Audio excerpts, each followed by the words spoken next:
Your brain is wired to feel pain when you spend money. Not metaphorical pain, actual neurological pain. The same part of your brain that lights up when you touch something hot lights up when you hand over cash or see a price tag that's higher than you expected. Researchers at Carnegie Mellon confirmed it. They put people in brain scanners and showed them prices.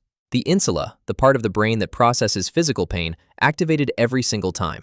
Wealthy people are not immune to this. Their brains work exactly the same way. The difference is what they've learned to do with that signal. Meet Rachel. Rachel has been making the same financial decisions her entire adult life without ever realizing that every single one of them was made from inside a feeling she never chose and never questioned. That feeling has a name, and it has been running her finances since the day she got her first paycheck. Rachel does something at every restaurant she walks into that she has never once noticed herself doing. She opens the menu and her eyes go straight to the right side of the page. Not to the food, to the numbers. She scans prices first, always, before she reads a single description. Before she considers what she actually wants. The price comes first and everything else gets filtered through it. She doesn't think of this as fear. She thinks of it as being responsible, being realistic, being smart with money. But here is what is actually happening inside her brain in that moment. The insula fires.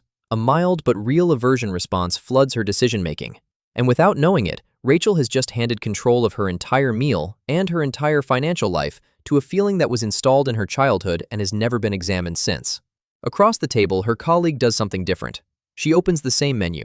Her eyes go left, to the food, to the descriptions, to what she actually wants. The prices are there. She is aware of them. But they do not come first. They are not the filter everything else gets measured against. That difference, left side first versus right side first, is not about the meal. It is about the entire architecture of how two people relate to money. One is making decisions from desire. The other is making decisions from pain. And they have been doing this so long that neither of them knows it is happening.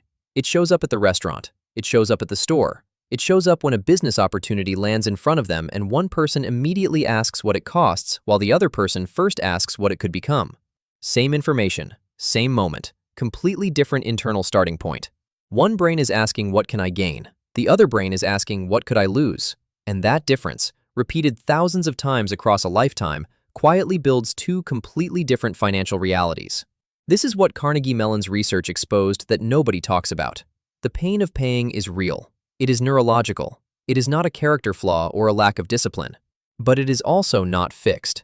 It is a response that was conditioned over years of scarcity, of watching prices before wanting things, of learning that money leaving is something to be afraid of rather than something to be directed. Wealthy people did not eliminate that pain. They reconditioned their relationship with it. They learned to let desire lead and let the numbers follow. Not recklessly, not carelessly, but from a fundamentally different starting point. The shift is not complicated. Next time you open a menu, read the left side first. Not because the price doesn't matter, but because you need to practice making one decision from desire before fear gets involved.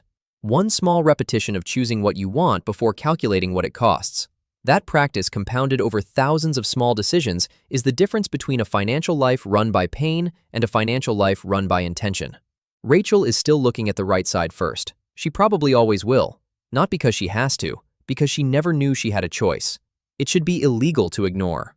Subscribe, because the next video goes deeper into the hidden psychological patterns that keep smart people financially stuck, and you will not want to miss it.